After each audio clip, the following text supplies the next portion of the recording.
장장입니다. 마늘밭에 앉아서 풀 뽑는 게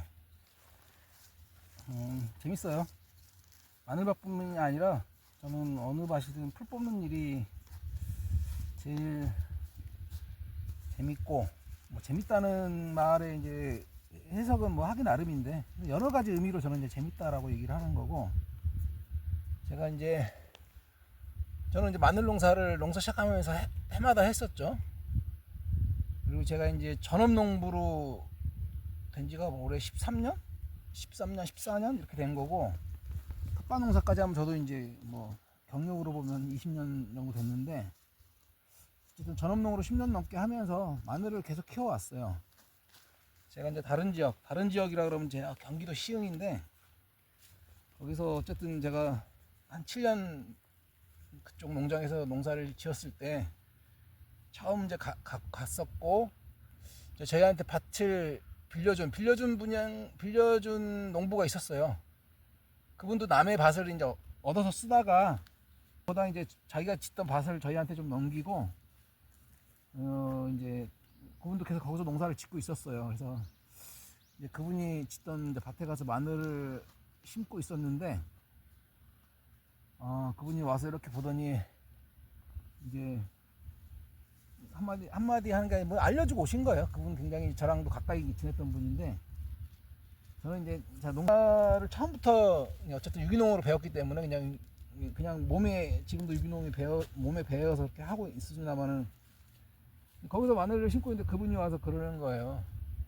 저기 뭐 고자리약 넣었냐고. 그래서 안 넣었다 그랬죠. 안 넣었다 그랬더니, 고자리약 안 넣으면 마늘 농사 못 한다는 거예요.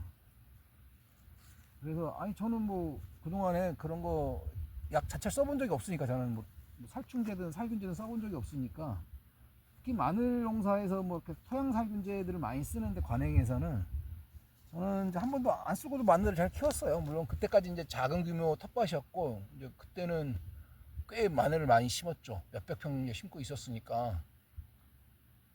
이제 그분이 이제 고자리 얘기를 하면서 얘기를 하는 거예요. 그리고 이제 그 전에 이제 저한테도 또 퇴비도 좀 많이 넣어야 된다고, 마늘에 심는다 그랬더니, 그래서 뭐 알았다 하고 이제 퇴비도 뭐 적당히 넣었어요. 그리고 그분이 이제 관행으로 하던 밭이었기 때문에 저는 거기 비료기가 이제 많을 거라고 이제 추측을 하고, 퇴비도 적게 넣고, 그때는 퇴비만 넣었어요. 퇴비만. 다른 유박 이런 거 안 넣고 퇴비만 넣고 이제 마늘을 심었죠, 가을에. 근데 하여튼 그분은 딱 그거였어요. 그래, 너 한번 고자리한테 당해봐라. 그렇게 이제 얘기를 하고 간 거죠. 그런 식으로 저한테 이제 얘기를 한 거예요. 근데 다음에 이제 마늘 수확했을 때, 고자리 한 마리도 없었습니다, 피해가. 예.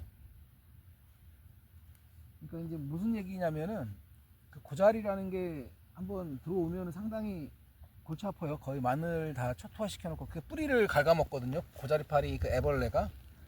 제가 이제 다른 농가 밭에 가서는 한 두세 번 본 적이 있어요. 그래서 어느 농가는 좀 피해를 많이 봤었고, 어떤 농가는 좀 적게 봤어요. 피해가 드문드문 이렇게 오는 피해 정도였었는데, 그때 제가 공통적으로 그때 이제 그 고자리 피해를 입은 농가 특징이, 퇴비를 쓰는데 우리가 흔히 말하는 포장도 20kg짜리 퇴비가 아니라 닭 키우는 데서 가져온 퇴비였어요. 그 트럭으로 그냥 받아 쓰는 퇴비 있잖아요.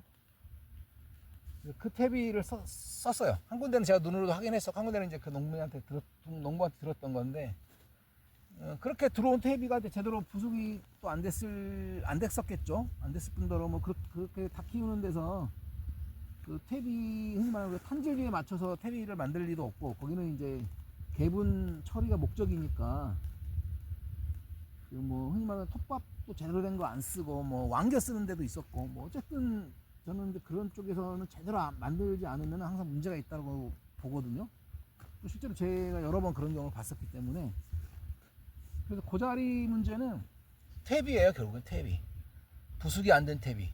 그건 아까 얘기한 그 양계장 같은 데서 그냥 흔히 말하는 야매로 만든 퇴비뿐만 아니라 포대로 된 퇴비도 제대로 부숙이 안 되거나 그러면은 그 고자리뿐만이 아니라 어떤 그 병가 뭐 병까지는 아니더라도 병도 물론 생길 수 있는 건데 그 해충 피해를 당할 수가 있습니다. 이제 마늘에서는 어쨌든 대표적인 게 이제 고자리니까 고자리 파리 그 애벌레에 의한 그 피해가 뿌리 쪽에서 일어나기 때문에 어쨌든 퇴비는 잘 써야 됩니다. 제가 그래서 항상 하는 얘기가 퇴비는 좋은 퇴비는 많이 써도 상관이 없다. 근데 이제 잘못된 퇴비, 부숙이 안 되거나 탄질비가 안 맞아서 어쨌든 문제가 되는 그런 미숙 퇴비들은 그 항상 벌레 피해의 가능성이 높기 때문에 항상 주의해야 한다라는 게 이제 제 생각인 거죠. 그래서 이제 마늘밭에 와서 그때 그런 생각이 나서 한번 해봤어요. 그리고 이제 감자도 곧 심을 텐데 감자 심을 때도 그 농부가 와서 그랬어요. 아니 감자 심을 때는 토양 살충제 중에 우리가 흔히 군뱅이라고 하는 거 있죠. 그 딱정벌레류 애벌레인데 많이들 보셨을 거예요. 제가 그런 사진도 많이 갖고 있는데 그런 어쨌든 감자도 이제 흙 속에서 자라니까 그 애벌레가 우리가 군뱅이라고 흔히 얘기하는 그 애벌레 갉아먹는 피해가 생겨요. 그게 주로 이제 뭐 감자, 고구마 이런 쪽에서 피해를 줄 수가 있어요. 무조건 주는 게 아니라. 그래서 그때도 감자 심을 때도 그 얘기를 하시더라고요. 그거 안 하면 또 군뱅이가 다 먹는다고. 근데 결론적으로는 피해 없었어요. 뭐 몇 개 정도가 아마 있었을 정도로. 예. 그거는 저희가 또 감자를 많이 심기 때문에 지금까지도 그러니까 제가 마늘 감자 심으면서 아까 고자리나 그 군뱅이에 의해서 농사 망했다 할 정도로 큰 피해를 당한 적은 한 번도 없습니다. 소소하게 뭐 몇 개 뭐 먹은 그런 피해들은 있죠. 아예 한 개도 없을 수는 없었고 그게 뭐 고자리는 한 번도 없었어요. 제 마늘에서는 없었고 감자에서는 그 군뱅이 피해 정도가 한 번 좀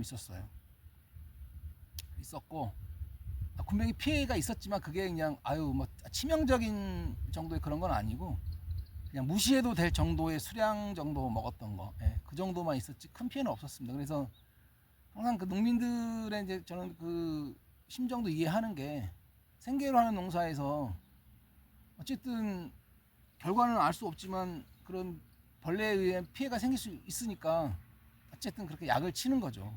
약을 쳐서 어쨌든 예방을 하는 게 최선이라고 생각을 하기 때문에 그렇게 하는 거에 대해서 이해를 해요.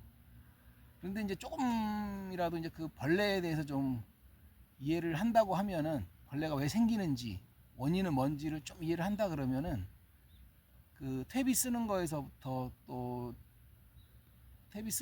뭔가 좀 조심을 하거나 해서 굳이 약을 쓰지 않고도 잘 키워낼 수가 있다라는 게 이제 제 생각인 거예요. 그런 얘기를 하고 싶어서 제가 말씀드린 거고요.